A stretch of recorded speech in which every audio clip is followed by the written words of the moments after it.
Okay. Ooh, I think we're on together. Oh, you're on the phone. Yes. Yes. Hello. How are you, Terrie? I'm good. I want to make sure that I am set. So I would click on this, right? Click on because I have a slide deck. Mm-hmm. And I go to Chrome tab. And I don't see I guess I got to go on my Google Drive. Hey, Charles. It's not showing me what am I doing wrong here? So you've clicked on the share your screen button at the bottom? I'm on the part where it says choose what to share, and I click Chrome tab. Mm-hmm. I guess I need to, I know what I need to do. Hold on. Yeah, and then whatever Google slide deck. Are you using a Google slideshow?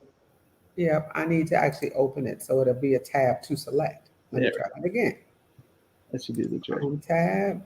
Boom, there it is. So then if I were to share this. There it is. You guys see it, but I can't see anything, right? We can see it. So is there a way, if I click the view tab, can they still see it? The view tabs. So like if I do this. Click on the present button up there.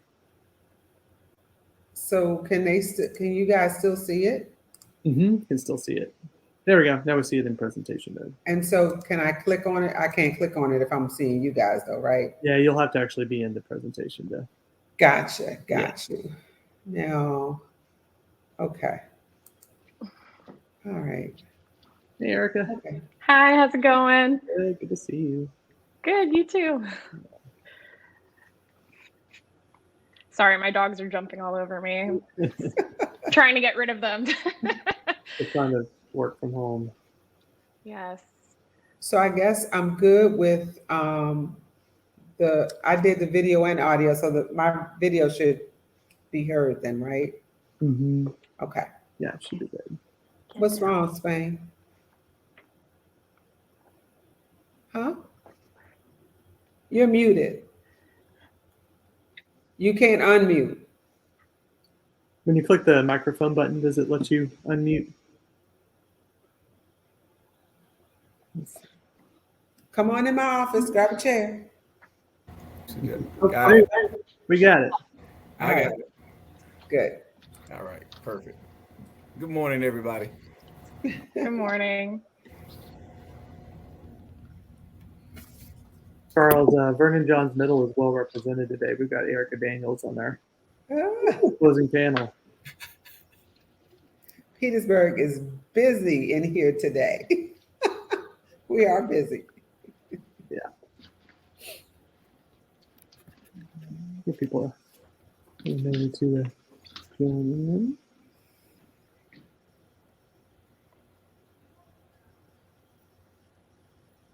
Dorothy, how'd your first session go? It went really well. I think somehow I timed it really well, and it was a good group. So an interesting other presentation. So. Oh, is that my screen? That's No. yours.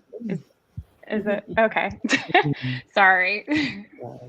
Making sure everything's working. Yeah, I did the same thing.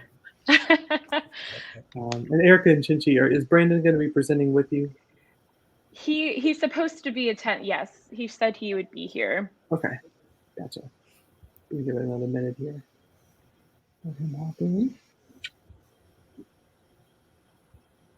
See, Kim's in the audience. Hello, Kim. Hey, Kim.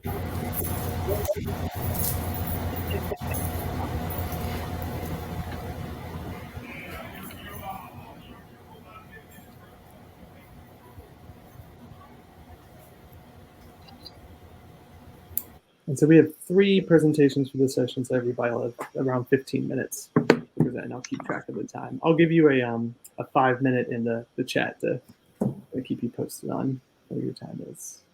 Thank you. Yeah.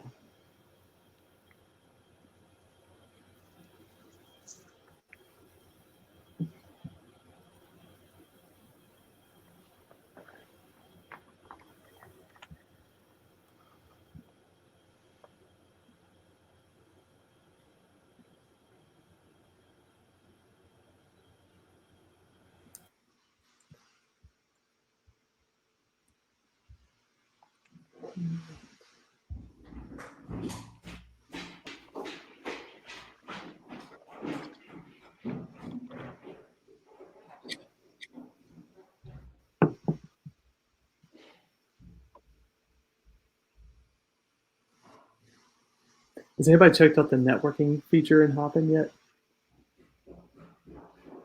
I'm nervous to do it. It's just a random, you get like a random conversation with somebody at the conference. I think it's a great idea, but last year we got the data back from the conference and not many people did it. I think it's kind of intimidating to hop into a networking session. I think it's such a fun idea.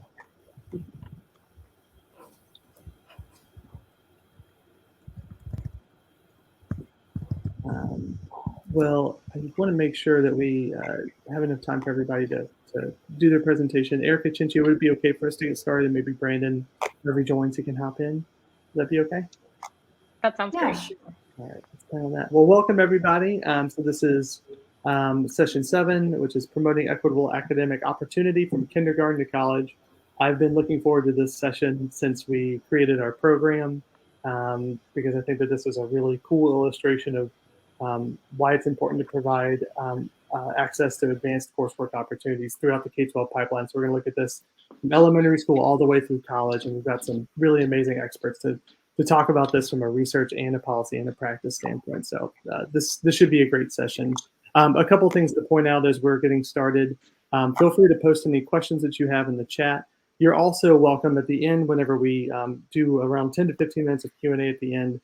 You could also request to share your audio and video, and that'll pop up in our moderation tab at the bottom, and then we can click on you, and then you can join our panel, so to join us on stage, as it were. But again, you can post polls, you can see the people in the session, and then you can post questions that allow people to actually respond to them in the Q&A.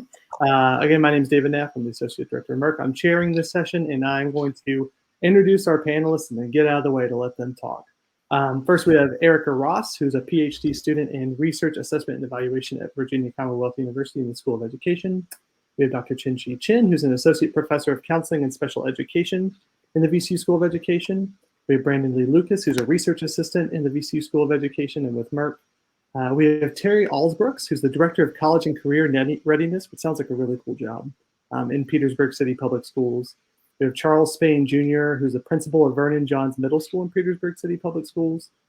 We have Dorothy Wu Nelson, who's the Assistant Professor of Textiles, Apparel, and Merchandising Management at Virginia State University.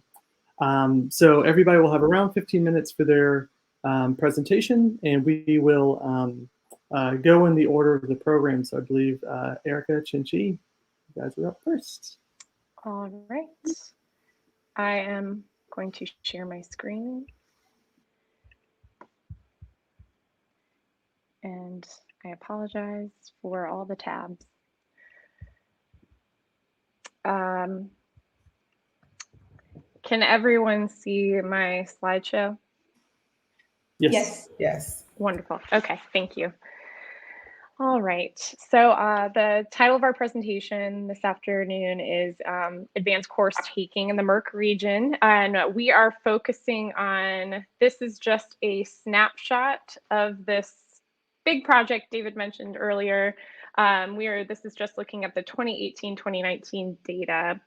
But we pulled data from the Virginia Longitudinal Data System. And we were using this data to answer a few research questions, but for this presentation, we're going to be focusing on who receives gifted and talented program services in elementary school, who is taking algebra in middle school, and advanced placement courses in high school. And we are also looking at demographic disparities. So our team, we just included, there's a bunch of research assistants in there as well, but our principal investigators as well as our co-principal investigators. And then we also have our study team from across the MERC districts. So again, just highlighting those research questions. We're looking at the trends, patterns, and disparities in advanced course taking, and who's enrolled in advanced course taking, looking at demographic data. from the Virginia Longitudinal Data System. And this is specifically, again, in the 2018-19 school year.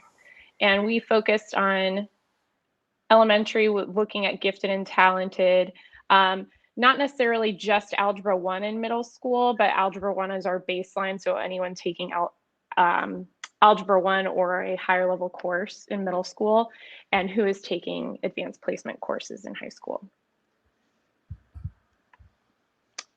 So we began with looking at our demographic data for our whole sample, and we focused on 3rd through 12th grade. And this included 128,000 students. And I believe this is actually for the state.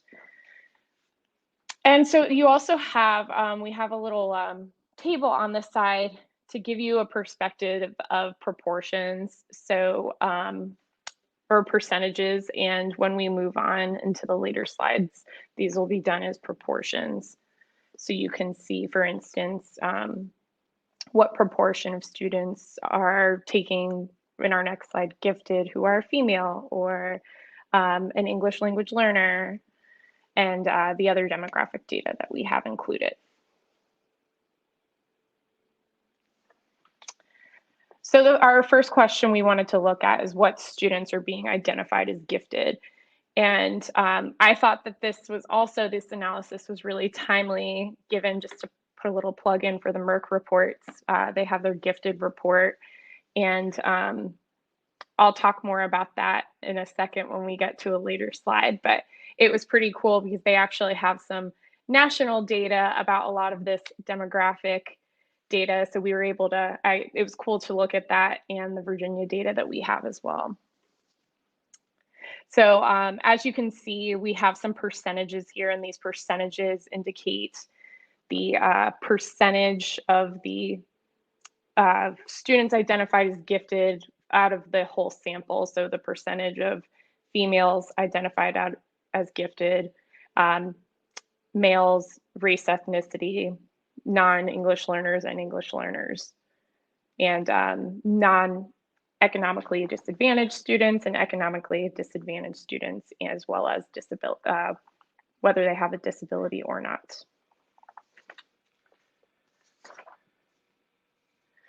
And just to clarify on some of these variables, the disadvantaged status flag, we looked at this as if it included students that were eligible for free and reduced lunch, Medicaid, or identified as either migrant or experiencing homelessness. And we looked at disadvantaged status at any point in the year. So our next analysis we looked at is we looked at some odds ratios. So we put all of these demographics into a model to see which variables indicated a likelihood of being identified as gifted. So again, MERC report was really cool because I was able to look at the national data and see how our state data compared, as far as from a table that they pulled from the Office of Civil Rights and from 2015-16 data. And they also have an odds ratio table. So they also offered a really great explanation of ratios, which I'm going to share. So this is a measurement. We're going to look at it as over or under representation in gifted programs. So if the variable is on the other side of 1, a ratio of 1 would suggest a perfect alignment between overall and program enrollment. So if it's over 1, it's considered more likely, or over representation, or under 1 is under representation. So for example, let's see, for male students, we have a ratio of 1. So that would just be 1.1 times as likely to be identified as gifted compared to female students.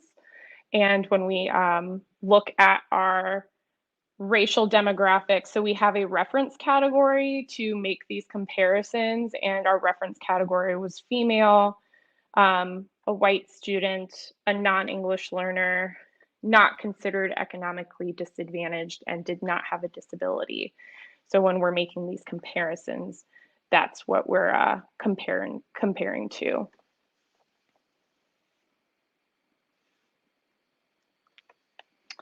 And as far as algebra, we again have a similar table, and you can again see the percentages of students who took Algebra 1 in middle school or a higher level math course.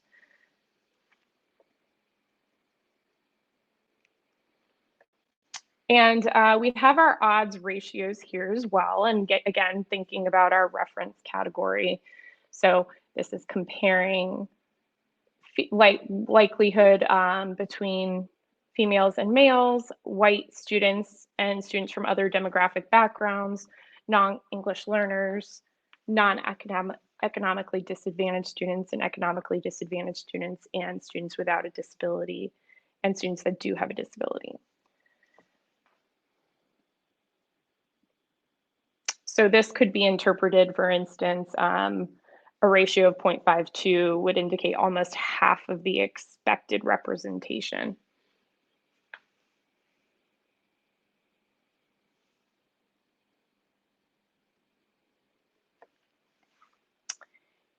And here's our table for what students are enrolled in AP in high school. I again just want to point out our chart here. This one's looking at our points going a little over 20%. And here we're seeing ranging into the 37% as our highest percentage.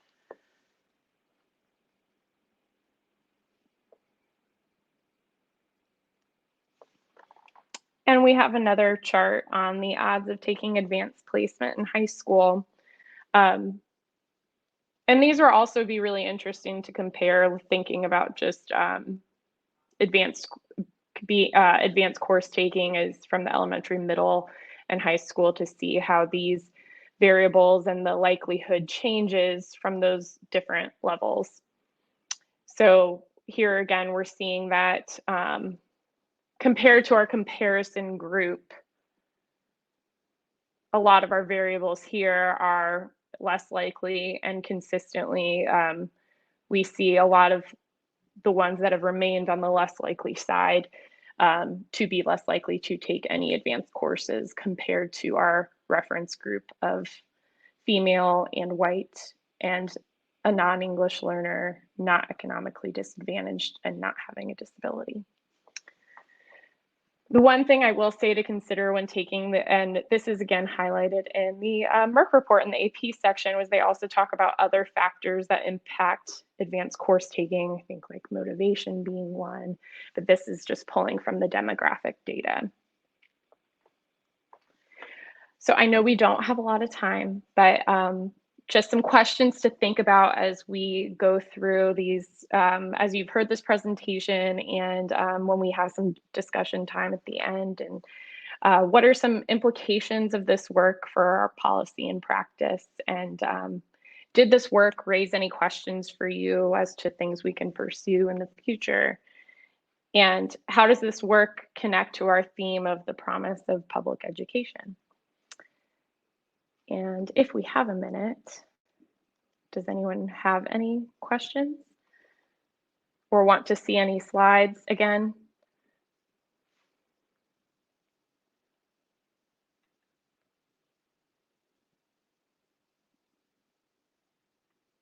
All right, I am going to stop sharing to be conscious of time. Dr. Chen, Brandon, do either of you have anything to add?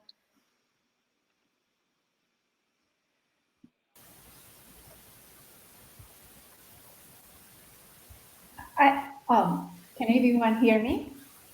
Yes. Okay.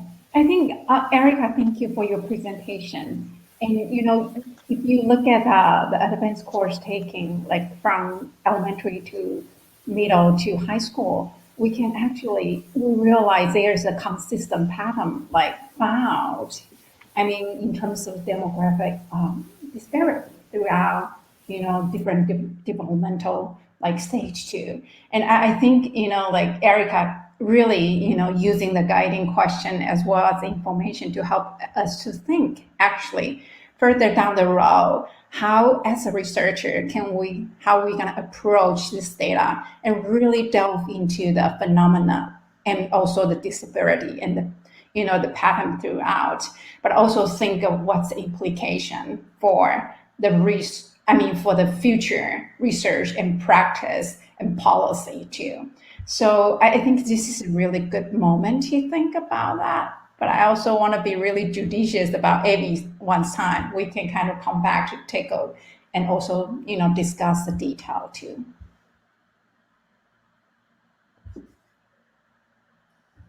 Well, Erica, thank you for sharing those findings. I know that this is just scratching the surface of what your team has been working on. It's a mountain of data that you've been going through, and I'm excited to see what this looks like over time. And we'll have some more time at the end for questions, but we're going to go ahead and transition to the second presentation, which is our friends from Petersburg. So Terrie and Charles talking about the Diploma Plus initiative. Let's hear more about that. Well, all right, let me share my screen.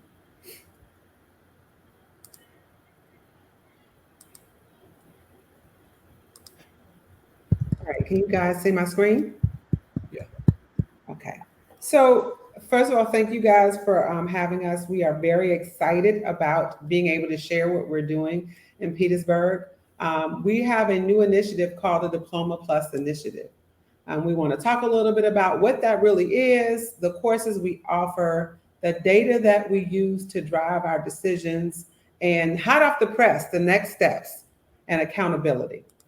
So first of all, a little backstory to this is that our wonderful superintendent, Dr. Peachy Martin, yes, she is, I say mine, but I will share her today. Our wonderful superintendent, Dr. Peachy Martin, had a vision to make sure that all of our students graduate with more than just a high school diploma. And so when we talked about this, we created the Diploma Plus initiative foundationally on that vision that she has. And what that means is really we want to make sure that our students break any type of barriers preventing them for lifelong success. We want to make sure that we are providing students with an opportunity to earn a high demand, high career path so that they will have lifelong pluses and lifelong economic improvements. So we developed Diploma Plus. We started by looking at the current courses that we offer, and we wanted our students to get a visual of what the classes are that we currently offer, as well as what that means. Because we know most of the time students want to know, okay, how am I benefiting from this? What can I get? And how much money can I make? So those are the things that we tried to tackle by taking information such as this, by pulling data to get information such as this on our current courses that we offer. And we've plastered this all around our school and our division so that when students see this, they know that these are some of the courses that we currently offer that we consider to be a part of the Diploma Plus pathway. And these are options for them to earn more than just a diploma. I'm kind of clicking through this relatively quickly, just in the essence of time, but we offer family consumer science courses, food and wellness, fashion careers, health and medical, military science. All of these courses we currently offer and continue to offer and grow. So looking at our Diploma Plus initiative, as I said, these are the courses that we currently offer. We had to then talk about the data. Okay, so we're doing a good job. I'm in a school, you might hear the bell ring. So we're doing a good job with the classes that we offer, but we need to look at the data. And if our goal is to make sure that our students are prepared for the workforce to come, we need to look at that data and see what areas should we work on improving. So as you can see, this is a data resource from a data analytic that we use. And within 10 years, we've noticed some exceptional growth. And some of those areas would be in human services, health sciences, educational training, just to name a few of those top areas. And then once we did that, we talked about, okay, so we know where it's growing. So how do we tackle this? How do we deal with this? What should we deal with first? Again, using data from a data analytic called Jobs EQ, we looked at the data within our region And we noticed that there was a phenomenal need to have professionals developed in the health and medical field. So we decided that we would start with our Diploma Plus initiative by building our health and medical field, making sure that we have programs that align well with what the needs are now and will be in the future job market. Looking at this, we realized, hey, we definitely have an increase in the Crater region. We also expanded our data research and we looked at not only the Crater region, but surrounding regions, Richmond, Chesterfield, Henrico, and we found the same data to be true, that there will be a continuous increase in the need to have healthcare professionals. So after looking at that data, looking at the data from our analytical tool, we also found that we have to make sure our kids are interested. Because although we know that this is a need, we can't do anything about this if our kids aren't interested. So we surveyed our students, and we had over 200 of our middle school students overwhelmingly say, yes, we are very interested in the health and medical field. Our high school students, just the same. We are very interested in a health and medical field. So with those things, we started to lay the foundation for our first edition, our first move on our Diploma Plus initiative. And that was to make sure we invest in providing more opportunities in the health and medical field. But you still have to reach out and talk to more of your partners. So we reached out to our higher education partners. We have some of them listed here. We reached out to our business and community partners. We have some of them listed here. And in reaching out to them, we built a Diploma Plus advisory board with 50 plus members. On that board, we had faith, community, businesses, higher ed, all walks of life involved in helping us to ensure that we're aligning our Diploma Plus initiative to what our students will need and to what our community can get service from. And with that being done, it kind of helped us to kind of identify just how we will do Diploma Plus and what we want to do. We want to provide students with an opportunity to earn an associate's degree, transferable credit, workforce ready skills, ranking in ROTC, and industry certification. And our lofty goal is that we want to make sure that at least 80% of our students by the year of 2024 come away with more than just a diploma. So we did an unveiling. And with that unveiling, we talked about Diploma Plus, and we invited our workforce development partners and our business partners to this. This is a short clip, and I hope it works.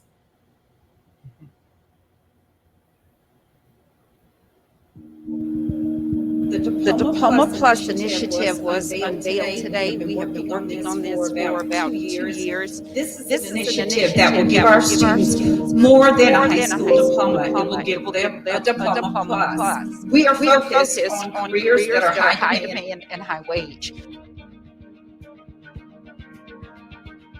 Today we witnessed something great. We had partners here today for our Diploma Plus program initiative to sign on students. And this is just something exciting that we've been waiting for a long time. I said maybe a year ago that if you have a vision, you need to make it plain. Today is a game changer for Petersburg City Public Schools, students, staff, the community. Today, I just want to shout out our Director of College and Career Readiness, Ms. Terrie Allsbrooks. Her leadership, her passion, her hope for kids, and all the work that she's been putting forth in this last year today came to light. Excellent job. Thank you. I'm just very fortunate and blessed, as I said earlier, to be a part of a school division and a community that has a true belief in career and technical education.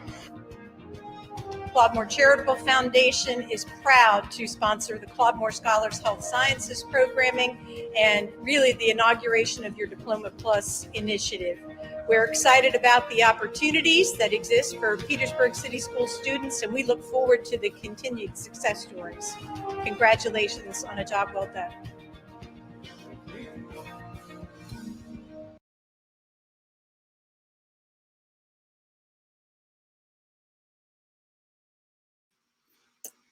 You're muted, Terrie.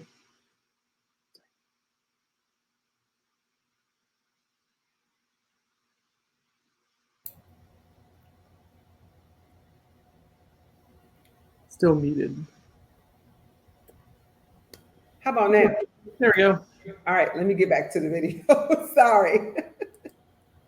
All right. Like I said, can you guys see the video yet? No.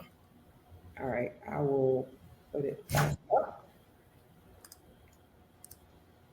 You did get to, but you did get to see the other video. Okay.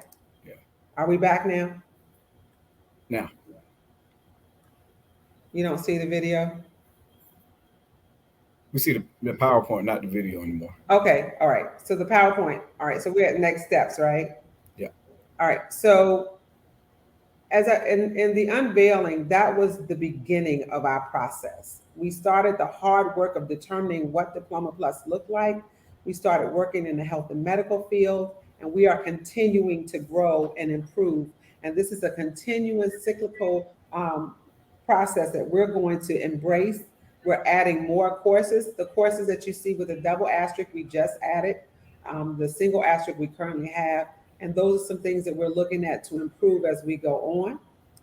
These are just some additional things we're going to continue to add and improve as we go on.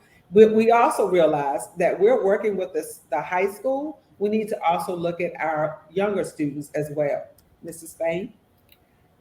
Yes, thank you, Ms. Allsbrooks. And David said that my title was the Principal of Vernon Johns. That was my last job, David. I'm now the coordinator of work-based learning and CT credentialing. So good morning, everybody. And as we know, research shows that younger students really grasp concepts earlier. And one of the things that we, Terrie and I talked about consistently was, are we meeting our academic needs prior to the students getting to high school? And so with that, we started talking about programs that actually align themselves with what it is that we are intending. And so we took the survey from students. We haven't done the elementary schools, but that's where we're going to eventually get to, the elementary side, because it has to start there. And so one of the ways that we are planning to get to that point is by Project Lead the Way, which is a program that has all of the fields that we need represented and that students were surveyed and said that they were interested in. The health and medical sciences, the bioengineering, the drafting, all are encompassed in this program from K through high school. So Project Lead the Way launch is for pre-K 5, because we know by research again that younger students really do grasp concepts earlier. So we want to get that into their heads then. And this, the separation point is that application of all the things they learn in the academic side are being really applied on the CTE side, which helps with us having conversation with employers about what's needed. And they too are giving their voices, because we're meeting with each of them to say, are we teaching what industry is demanding today? And then from that, we will talk with our teachers to see what it is that we need to do so that we are in alignment with what industry are saying that they're doing. Next slide, please. And so middle school, fortifying the middle. Because one of the things that I know for certain, having been a middle school principal before and having used programs like this, students come in, they're very precocious. So they can tell us nowadays what it is they seemingly want to do. So as educators, we take that information and we try to make it sink them into what categories they say they're interested. And again, most of them are interested in the health and medical sciences. So here we have, again, the Project Lead the Way is that program that's going to get us there. Next slide, please. And continuing on, we had a conversation about AP earlier. And so these courses lend themselves for that same continuum. Are we actually reaching the students who are generally left behind because of the AP designation? Project Lead the Way helps to bridge that or to minimize us losing or not identifying the students who actually do apply themselves for and who will apply themselves to the program. And that's the components that we need to have. One of the consequences that we're seeing too is that our CTE teachers are now collaborating with our academic teachers around the math, which they will need for courses like this, around the English, which they have to write reports. And so we are getting another consequence out of this whole idea around what we're teaching, what we need for application are actually being synced together. And that's where we should start seeing some growth in the areas that we need. And so with this, if we follow this continuing along, we know that we'll have more students who will have those CTE certifications and who will be able to do a career with their hands or their minds and make money forever. And that's the goal. Next slide, please. And so here again, we talk about all the areas that we have here over in the CTE wing and the types of certification we have. We have the CompTIA, which is computer science. We have our CNA, LPN. We have our culinary arts. All of these are part of what the Diploma Plus areas are going to do and deliver for our students so that they will be ready for whatever's next for them. We actually had a conversation with a gentleman, a group that is representing 300 companies, over $1 billion in revenue at our event during the unveiling. And they are ready to get into Petersburg and help us to get to this place called Diploma Plus and get our students out and working. They want our students. And so now the conversations begin with them in terms of what they are seeing their needs are, and then what we are doing in schools and making certain that they are aligned so that the application will actually be there for our students. Because our goal is, and Ms. Allsbrooks gets credit for this, is to have our students enlisted, employed, or enrolled by the time they leave Petersburg City Public Schools. Next slide, please. And again, all driven by data from the industry that Ms. Allsbrooks shared before. Next slide, please, Ms. Allsbrooks. Okay, and then this next slide talks about the accountability piece. Okay. And it really just kind of segue into the point that we realize this work is going to be a constantly ongoing. We want to make sure that the rigor that we have now remains, because we want this to be legacy work. Long when we're all gone and there are other people coming in to do this work, we want this to be foundational in what we're doing for our kids to make a difference that will lead to lifetime changes. So our accountability will be that we will constantly make sure we align. We will constantly look at our certifications. We will constantly talk with our partners. We will constantly look at our data, and we will constantly make sure that students are staying the course. And so we affectionately titled this, Mr. Spain and I, we talk a lot, and we call the Diploma Plus is not a linear thing, because it isn't. Many of us may have started on one trajectory and then ended up in a total different trajectory by the time we reached adulthood. And so what we want to do is make sure that we provide our students with as much opportunity so that they can make informed decisions before they leave us. Mr. Spain? Right, and so we actually did this activity with our staff doing professional development and just asked everybody from central office down to our teachers, what does this path look like for you? If you had to question what it is that we are doing, how would it look? And we did have a picture to show it looked like this ball of yarn that everybody had their idea about how to get to the end of whatever it was that they saw for themselves in the future. And so that's why we say clearly this is not linear. But one of the things that we have to be as malleable as a master schedule to make certain that all of this can happen for students, because life does happen. Just like the pandemic, you have to stop and pivot and rethink how we're going to do this. This is what this offers for us and for our students. And so we want to make certain that we're doing all that we can for our students. And they come in now and they talk to us about everything that they're seeing on the walls and that we provided. We have a new workforce development center where they will come in, sit, go through applications, and we'll be there with them to do their research and all of that. And our employers are wanting to, are coming in actually to interview our students to see what it is their interests are and if it's a match, because we don't want to just throw kids into something or have employers to take individuals who are not interested. So they'll have a face-to-face, either Zoom or in person, and then they'll make the decision if the kid is going to be shadowing, an internship, externship, whatever it's going to be. Currently in our carpentry program, we have 15 OSHA certified students. And so there's a gentleman on our in our partnership who's interested in restoring the old Petersburg Hotel, which is just sitting downtown Petersburg, empty, but our kids are able to do the work that's there. And so we're talking with them about what that looks like for our students. And the students' days are going to perhaps look differently. But here again, Terrie and I said, we've been doing education 50 years the same way. At some point, we got to make a bold stance about what it looks like. And Diploma Plus is probably going to be that entry into what the future of education looks like and address all of those areas of concerns that we have in terms of application and academics. Man, you can end it up. And so we were walking out of our building over to set up for the event, and we were trying to think of how do we begin and start this whole thing. And we were walking by, and I was like, Terrie, look, it's on the wall. That's how we started, right there. And this is for everything that you do. You start where you are. You use what you have, and you do what you can. And I think most of the sessions that we've heard today, this morning, is actually aligned to this whole theory, this whole process on the wall. Start where you are. And then we're going to use what we have. We're going to collaborate, and we're going to do all those things that are necessary so that we can get this thing done called Diploma Plus. And that's all for our students. So that is it for us. We really appreciate this opportunity. We have our information, our email information there. So if you have any questions that you may not ask today, but you want to reach out to us, feel free to do so.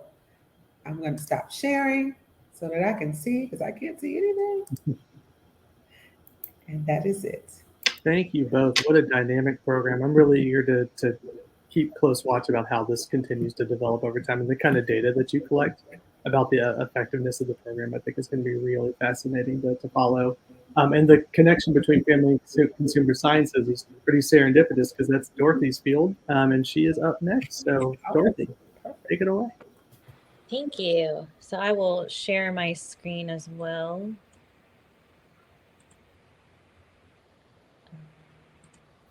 Can you see this?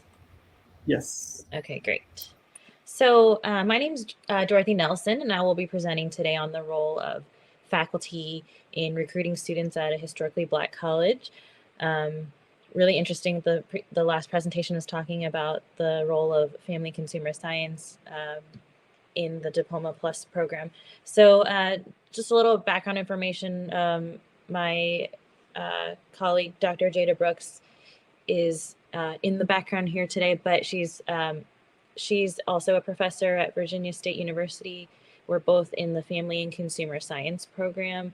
She has her degree, 2 degrees from Virginia State and Virginia Tech. And then I actually went to East Carolina University, where for undergrad, I was in the College of Human Ecology, and their mission is to educate professionals who enhance the well-being of people and communities, which is very similar to family and consumer science, which I'll talk about next. So family and consumer science, or FACS, was previously known as home economics and human ecology, and is a very valuable asset to students in schools across the country.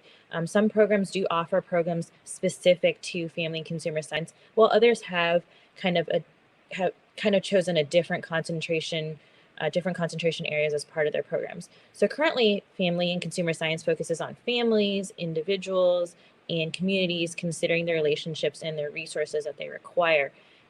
As mentioned in the previous presentation, many middle schools and high schools are offering courses in culinary arts, nutrition and wellness, financial management even, which is a big one right now in the state of Virginia. The state requires all high school students to enroll in this. There's also child development, resource management. So it really depends on the school system and the school as to what is actually going to be offered. Many of those programs lead into careers and provide pathways. Not only careers, but an opportunity to obtain a degree in family and consumer science or related areas as well. So historically, HBCUs are extremely important to our nation's educational system, but in recent years have become a source for many businesses, those in education, and graduate schools to recruit young new professionals in the field, and also across various disciplines. So HBCUs, just a little background, did start from humble beginnings. They generally were schools created across the South in order to allow individuals who identify as African American or people of color to attend university during segregation. So they do provide, even now, more educational opportunities for higher proportions of underrepresented students. In our program at BSU, we currently have a family and consumer science FACS program, and we offer 4 concentration areas. So we have dietetics, family, child, and community development, secondary education for those who would like to go on into teaching. And also we have my program area, which is textiles, apparel, and merchandising management. So each of these areas has its own unique coursework, but there's also overlap where we have students who will take classes together. Our students in particular in our department have these core classes that they take where they touch on a little bit of everything. So we find that our program is unique specifically to the state of Virginia because we are the only HBCU offering a comprehensive family consumer science program with the goal of providing young professionals to go out into the field. And currently, there is a great need for individuals in this field, specifically in education. We've seen critical shortage in this area even prior to the pandemic. So with now having a lot of focus on mental health and wellness and living this healthier lifestyle as well as other areas, there's a big need for professionals in this field. So you're probably familiar with a lot of career pathways available to students. Generally, this is information we would share with middle and high school students with the value of a degree in FACS.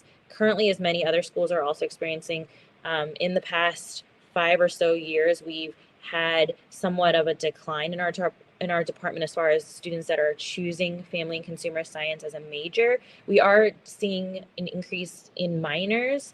I think this is the first year that we've had a family, child, and community service one, but certainly we want to make students aware of the opportunities available to them when it comes to careers in family and consumer science.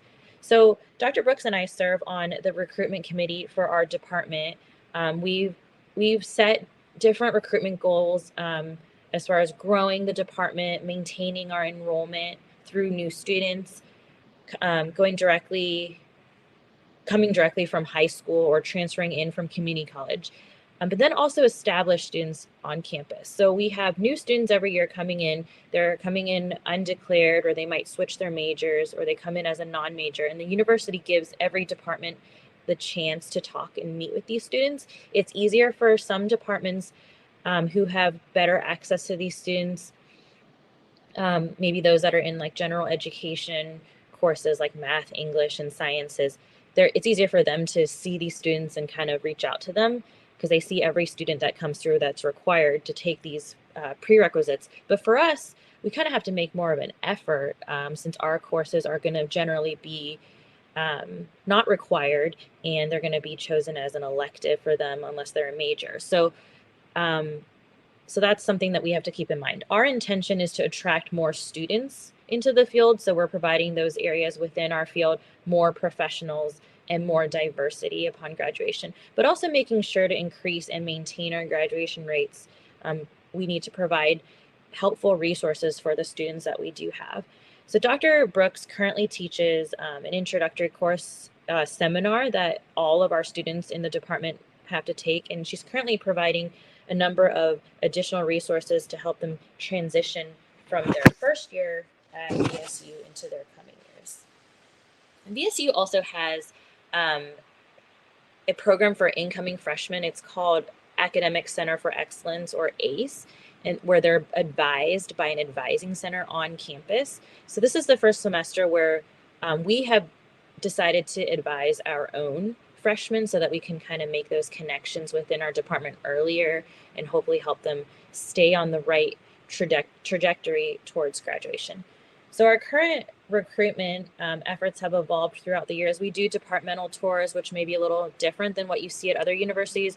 BSU does offer university-wide tours to high school and middle school students, or anyone who wants to join in on a tour through our admission office. But we have also taken an approach where we go, where we do departmental tours, and we have, family and consumer science teachers and alumni giving them this opportunity to bring students into our department. And with these tours, we partner with hospitality, which is they're housed in the same building above us, on the floor above us, and students spend a portion of their time in our department where they get to meet our faculty We try to do this during a time when classes are occurring so they have a chance to see, something, a class in action, or check out the classroom setting or sewing lab. And then they're also given handouts like the one on the screen here. This is our Family, Child, and Community Development flyer that we developed. It kind of talks about what we offer, program focuses, and the context for the program. So we're another thing we'd like to give out is some sort of swag, like a pen or lanyard from our department. The biggest takeaway is they get a chance to connect with faculty as well as see students and interact with students in our department. We also participate in open houses. That's kind of been put on hold the past year or so due to COVID, but we've have one, I think, scheduled for the end of this month. In the past, we've had students participate.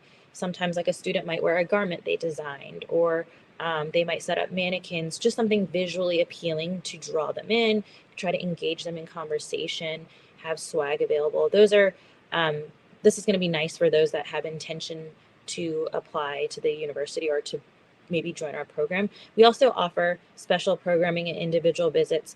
For special programming, that's going to be like guest lectures, interactions with regional high schools.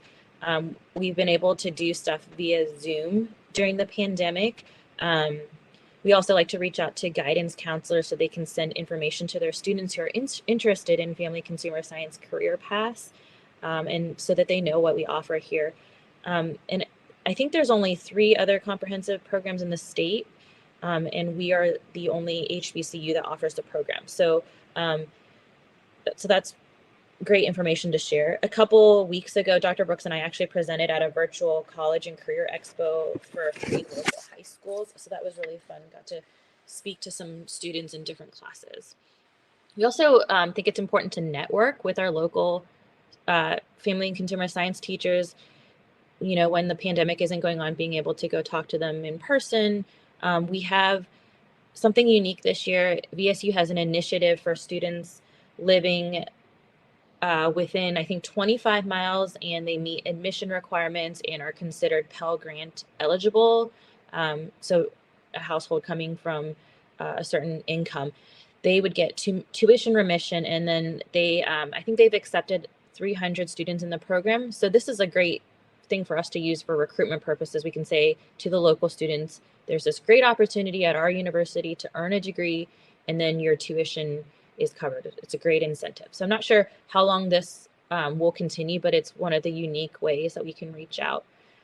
And we also want to try to create a seamless admission to registration process, making it clear to potential students what they need to meet the VSU minimum for admission, and then also what they would need to really get into our program. We found it's really important to connect with students in not only high school, but middle school, but really in those early high school years, like freshmen and sophomores, so they can make sure that they have an interest in attending the university, and that they can make sure they get the requirements that they need in their coursework so they can transition more seamlessly to the university, making them aware rather than assuming that they know what the admission process is like. That's really important. And then once they're enrolled, we want to make sure that they're aware of the registration process and classes that they need to be taken and what sequence when they need to take them. And then lastly, we found it's really important to be more active with our marketing campaign. We did update our flyers like this one in our different handouts this year, and we're hoping to be more actively engaged on social media. Social media is the best way to remain current and to reach out to this generational cohort. But we've also found it to be a great opportunity to keep in touch with alumni and to kind of stay connected with them as well, because they bring a lot of students to our program as well. So this is just our university contact info along with our department chair's information if anyone has any questions about VSU. And I will go ahead and end because I don't know how much time I have left, but there we go. But thank you very much. Thank you, Dorothy. And thanks to all of our presenters. If everyone could turn their videos back on, we can transition to the Q&A now. Just sort of reflecting really quickly on all the presentations that we just had. Erica and Chin-Chi and Brandon really laid out what the sort of landscape of disparities are in terms of students having access and actually participating in rigorous coursework. Terrie and Charles did a great job of showing what it actually takes to move the needle on some of these things. Like, what is it at the ground level to actually get students into some of these pipelines that we want them to be able to go to places like Virginia State? And Dorothy, you did a great job of explaining or giving an example of this kind of idea of boundary crossing. Like, you're actually reaching back into high schools to actually actively recruit students into your program. And to address some of the issues that were laid out at the beginning of the session, it just takes active, targeted recruitment, intentional efforts to actually make a difference and move the needle on this issue. So thank you all for sharing your insights. Let's get some questions from the audience, and you can either pose them in the chat or you can request to share your audio and video and join us on stage here.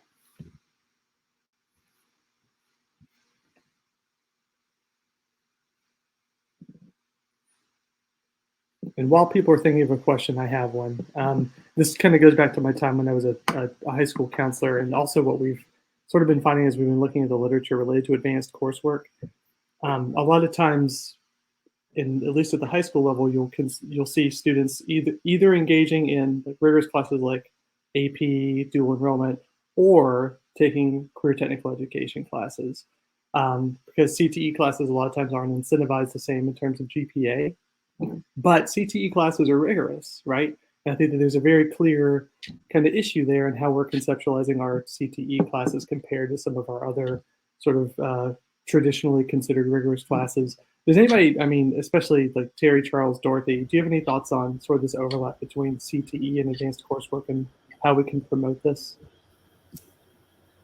So I will start by saying that you're 100% correct. The perception is either or. And so what we're doing is we're trying to be very intentional by ensuring that it's not either or, it's an addition to.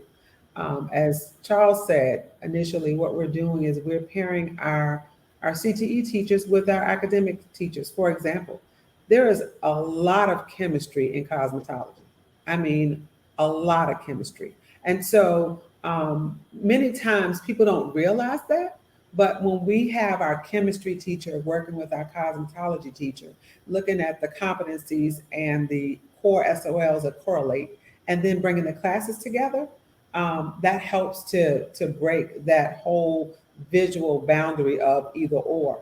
Also, if you look at the data from BDOE, you'll see that students who can participate in CTE courses are remarkably improving in their end of EOC test.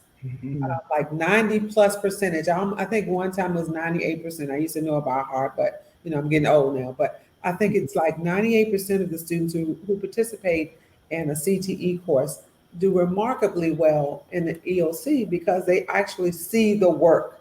It's real life experience. So I think just continuing to do things that way and using that data will help us to make that shift. And also, David, with that, you have the issue of engagement a lot of time in your academic classes, right? Well, the CTE classes is the application and that engagement that's missing, which makes it, more relevant for the student. And they are showing that they're interested in it, so they are going to do what needs to be done. That's family consumer science, the health and medical, all of that. And at some point, there has to be a conversation around the CTE classes receiving the same amount of credit as your AP classes. Because of the competencies that are involved, generally they surpass those that are in regular SOL classes or EOC courses. So that's a conversation to happen. And it will help a lot of students who are interested in, going that traditional route to college as opposed to going off to working also. It's something to talk about. Thank you both. I would love to see a MERC study on CTE. I think there's so much to unpack here. So from Jose Alcaine, our research director in the School of Ed. So Dr. Nelson, I'm interested to hear if you can share as you all go about running your program and recruiting efforts, what kind of institutional support, so outside of your school or department, do you get in terms of growing and sustaining your program? Also, any kind of alumni support? So I had to find the unmute button. So I may, so I guess I'm still new to VSU. This is my second year. So my colleague might be a better person to answer the question about institutional supports. I do know that as far as alumni support, though. We stay in touch with our alumni a lot, and one of those great ways to do that is through social media. But we've had alumni come back and teach as adjunct, and also we've had them participate in a lot of our events and come speak to the students and stuff like that. So that is one way that we've been able to get support from them. And as far as institution, Dr. Brooks is saying that we do have admissions, the admissions department that does assist us as well. I do know with the advising, that the students that might not have gone through advising with us, they'll sometimes help steer them to our courses. And this may not be like the ideal way.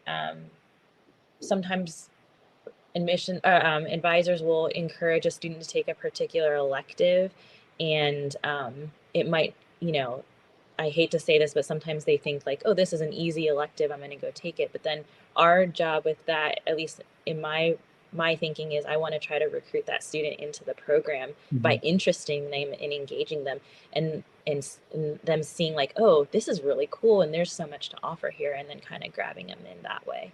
So I don't know if that answers your question, but. So do they look at the undecided majors coming in, Dr. Nelson? So I guess everything with the academic, with the program ACE, they usually advise them there. So that's what we're saying. It's a little bit harder for us to to see all the students that come in that aren't necessarily taking our course unless they're taking it as an elective or choosing to take us as a major. So us being able to advise freshmen this year ourselves has been really helpful, because we really can give them a laid out schedule of what they should be looking at as far as coursework goes. But that's where the recruitment effort comes in, is to reach out to students that aren't aware of us.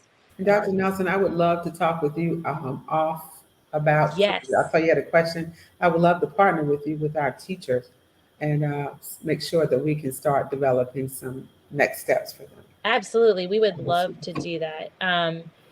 And we also have the opportunity to talk to undeclared students. That opportunity is offered to every department on campus as well. So, I mean, those open houses and stuff like that, we have those chances. But I was actually going to ask you, Ms. Allbrooks, if we have time, or Mr. Spain, I know you talked about health education being very interesting to the students. Have you seen any interest in any of the family consumer sciences or education or anything like that? So our FACS department is very strong here. Okay. We have a lot of students each year wanting to do the food nutrition, any family consumer science, child development. There are some other things that's in my brain that I want to start. I haven't shared it with my superintendent yet, so I'm going to wait. But we are very active in the FACS department. And I will also say that Spain and I are graduates of Virginia State University. So we do believe in what you all are doing there. Well, that's a great example of working with alumni once we collaborate. Absolutely. Right? Connections happening at the MERC conference. Yes.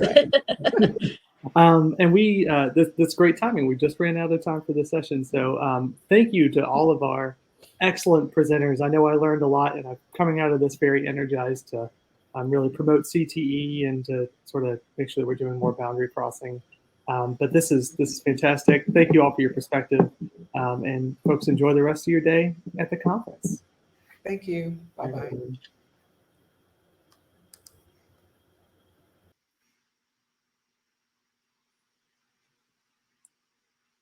Thanks, Jinchi.